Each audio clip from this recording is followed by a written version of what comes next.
Assalamu alaikum. My name is Bhaktavar Payo. My roll number is 2K17, board 123. Topic phytochrome mechanism in plant. सबसे पहले आते हैं फाइटोक्रोमी के introduction पर कि फाइटोक्रोमी है क्या। Phytochrome is a photoreceptor, a pigment that plants and some algae and fungi use to detect light. It is sensitive to light in the red and far red region of the visible spectrum. Phytochrome actually एक photoreceptor होता है जो क्या करता है, light को receive करता है। इट इज़ अ पिगमेंट, ये एक पिगमेंट है जो क्या करता है, found in plant algae and fungi है, जो कि हमारे पास प्लांट में पाया जाता है, अल्जाई में पाया जाता है और फंजाई में पाया जाता है। और ये यूजुअली लाइट को इस्तेमाल करने के लिए और लाइट कहाँ पर है वो मालूम करने के लिए इस्तेमाल कहाँ किया जाता है ये बहुत ज़्यादा, जैसे कि लाइट में कलर्स होते हैं तो ये कहाँ पर इस्तेमाल होगा, यूज़ कहाँ पर होगा, FR रेड वहीं पर यूज़ होगा जहाँ पर रेड लाइट होगी। लाइट के अंदर जो विजिबल रीजन में जो रेड लाइट मतलब कि जैसे कि स्पेक्ट्रम होता है जिसकी वेव लेंथ है वो 6.6 नैनोमीटर होना चाहिए, वहाँ पर ये इस्तेमाल होता है। तो ये इस्तेमाल वहाँ होगा जहाँ पर रेड या FR रेड इस्तेमाल होगा। उसके अलावा हम आते हैं कि मतलब क्या ना फाइटोक्रोमी की chemical structure. Biochemically phytochrome is a protein with a bilin chromophore, the pigment that control growth and flowering in many plants. तो जैसे कि फाइटोक्रोमी एक प्रोटीन है जो क्या होता है, जिसके साथ बहुत सारे जो वो हैं क्रोमोस्पोर साइज के अटैच होते हैं और ये करता क्या है, प्लांट की ग्रोथ या उनके जो फ्लावर वगैरह फ्लावरिंग प्लांट्स होती हैं उनको कंट्रोल करता है। अगर हिस्ट्री की बात की जाए तो फाइटोक्रोमी आया कैसे, तो सबसे पहले जो है वो है LH फ्लाइन और MSET एलिस्टर। 1935 में इसके बारे में बताया था। उन्होंने एक प्लांट लिया था लेटुसा। उन्होंने बताया कि जब वो डार्क में रख रहे हैं, मतलब जहाँ पर रोशनी ना हो वहाँ पर जब उन्होंने रखा तो वहाँ पर सीड जर्मिनेशन नहीं हो रही। लेकिन अगर उसके मुकाबले में अगर हम जहाँ पर लाइट है उसके हम लाइट के सामने ला रहे हैं, जहाँ पर लाइट है तो वहाँ पर उन्होंने देखा तो सीड जर्मिनेशन बहुत ज़्यादा तेज़ी से हो रही। उसके बाद उन्होंने एक्सपेरिमेंट को HA बोर्थवेक N90 मतलब HA 1952 में इसी एक्सपेरिमेंट को RK UC डिपार्टमेंट में एग्रीकल्चर प्लांट इंडस्ट्री ही वहाँ पर उन्होंने परफॉर्म किया। मतलब कि ना जैसे और ये उन्होंने कहा कि ये फ्लैंट जो MC एलिस्टर ने जो कहा था वो बिल्कुल सही था। Distribution of phytochromy. Presence of phytochromy has been known in angiosperm, gymnosperm, liverwort, mosaic form and some green algae. फाइटोक्रोमी की डिस्ट्रीब्यूशन के बारे में देखें। फाइटोक्रोमी जो है एंजियोस्पर्म जिम्नोस्पर्म में होता है, ये liverwort, mosses and green algae में होता है। Distribution of phytochrome in grass shoot is variable but ऑट रे and barely settling. All have high concentration in apical region of the coleoptile near the shoot apex and in the growing leaf bases. Grass shoot की अगर हम बात करें तो वहाँ पर फाइटोक्रोमी की अमाउंट वेरी करते हैं, लेकिन जो हाई कंसंट्रेशन है जैसे कि रे सीड हो गया, बेरली सीड हो गया, वहाँ पर फाइटोक्रोमी की अमाउंट वो बहुत ज़्यादा होती है। Phytochrome is present in most organ of all plants investigating including fruits. In green lower plants, phytochromy is permanently localized in conformation in or near the plasma membrane. अगर ग्रीन प्लांट की बात करें तो वो कहाँ पर होता है, तो वो प्लाज्मा मेम्ब्रेन के बिल्कुल करीब होता है, फाइटोक्रोमी ही के करीब होता है। मतलब कि फाइटोक्रोमी और प्लाज्मा मेम्ब्रेन के बहुत ही करीब होता है। Factors of phytochromy: the action spectrum of the light needed for these responses show a peak in the red at about 660 nanometer. These responses can be received by NB application of far-red light soon after the red treatment. Sensitive spectrometer can measure a decrease in absorption at 730 nanometer when sensitive plant tissue are exposed to red light. अब हम बात करते हैं characters की।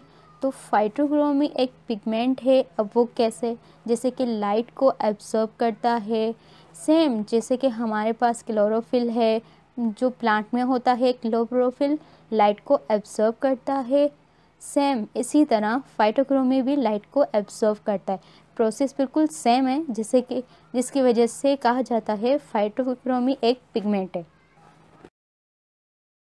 The PR form absorbed at a peak of 660 nanometer is the form synthesized in dark ground seedling. When PR absorbed red light, it converted to the PFR form. PR की जो wavelength है वो है 660 nanometre. ये कहाँ पर इस्तेमाल होता है, तो ये इस्तेमाल वहाँ होगा जहाँ पर रेड या PFR इस्तेमाल होगा। Number 2, the PFR form absorbed at a peak of 730 nanometre. The PFR is the active form that initiate biological response. When PFR is absorbed far red light, it converted to the PR form. इसकी wavelength है 730 nanometre. PFR कभी कभी change हो जाता है PR form में। ये convert होता रहता है PFR फॉर्म से PR फॉर्म में, तो कभी PR फॉर्म से FR फॉर्म में, इसलिए इसको बायोलॉजिकल एक्टिविटी बोलते हैं। Degradation of PFR is known to occur by a highly process in which PFR is first attached to small protein called ubiquitin. Attach of ubiquitin to PFR or to other protein target them for degradation and carry out degradation. ATP and 3 enzymes are required. अगर हम देखें कि जैसे कि PFR में convert हो जाता है और अगेन PFR PR में कन्वर्ट हो जाता है, तो इस प्रोसेस को हम कहते हैं डिग्रेडेशन। मतलब PFR वापस PR में कन्वर्ट होगा। सबसे पहले कुछ प्रोसेस हैं, क्या होता है, PFR फाइटोक्रोमी है, उसके साथ एक प्रोटीन अटैच हो जाता है जिसे हम कहते हैं यूबिक्विटिन। अब वो यूबिक्विटिन अटैच हो जाता है फाइटोक्रोमी, हमें 3 एंजाइम की ज़रूरत होती है जिसमें पहला एंजाइम है प्रोटाइज रिकॉग्नाइज द प्रोटीन, और दूसरा है हाइड्रोलाइज टारगेट द प्रोटीन, और तीसरा है रिलीज फ्री यूबिक्विटिन। तो प्रोटाइज रिकॉग्नाइज करता है प्रोटीन को कि कौन सा प्रोटीन अंदर मौजूद है। दूसरा एंजाइम जो काम आता है वो है हाइड्रोलाइसिस, जो अटैक करता है प्रोटीन पर, और तीसरा जो है वो है रिलीसिस, वो क्या करता है, वो जो यूबिक्विटिन अटैच हुआ था उसे क्या करता है, PFR से अलग करता है। इस तरह से PR जो है वो PFR फॉर्म में कन्वर्ट हो जाता है। Chemical nature. Chemically, phytochrome is a homodimer of 2 identical polypeptides, each with a molecular weight of 120 kDa. Each polypeptide has a prothetic group cell chromophore that is attached via a sulfur atom in a cytidine reduce of the polypeptide. This chromophore is a open chain tetraploidy similar to the photosynthetic chromophore, not the protein that absorb the light and cause phytochromy responses। शुरू में कहा था फाइटोक्रोमी जो है absorb करता है light को, जिसकी वजह से फाइटोक्रोमी डिफरेंट रिस्पॉन्ड देता है। हम क्या कहते हैं ये क्रोमोफोर, और हर क्रोमोफोर का जो वेट है वो होता है 120 किलो डाल्टन। फिर जो क्रोमोफोर जो अटैच होते हैं दोनों तरफ से किसके साथ अटैच होते हैं, वो सल्फर के साथ अटैच होते हैं और इस तरह से ओपन चेन स्ट्रक्चर बन जाता है। उस स्ट्रक्चर को हमने कहा है ये टेट्राप्रोल। जैसे कि mechanism of phytochromy action according to Gladstone and co-workers, hydrolation of flavonoid compound is affected by phytochromy.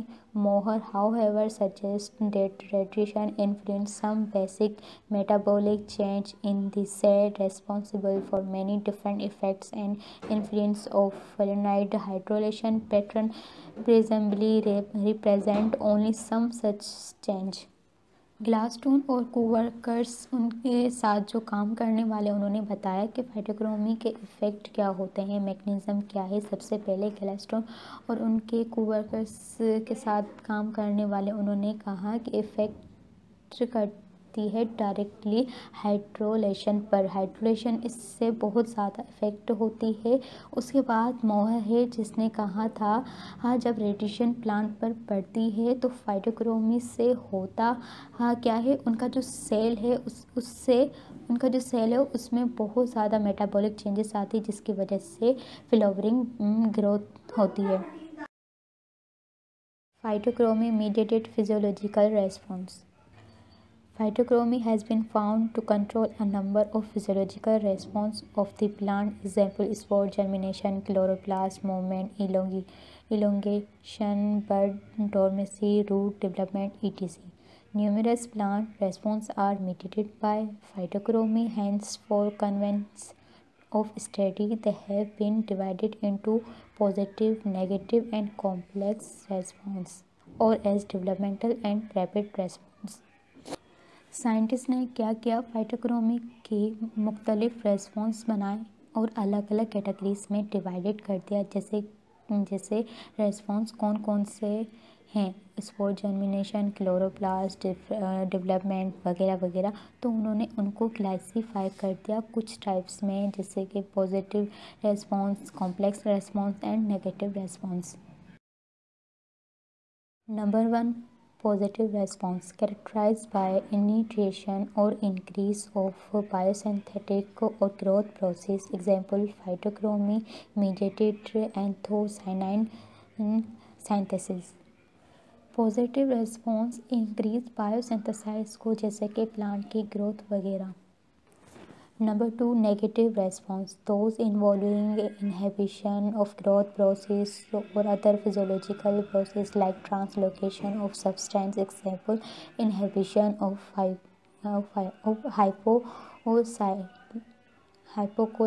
hypocotyled's elongation by light।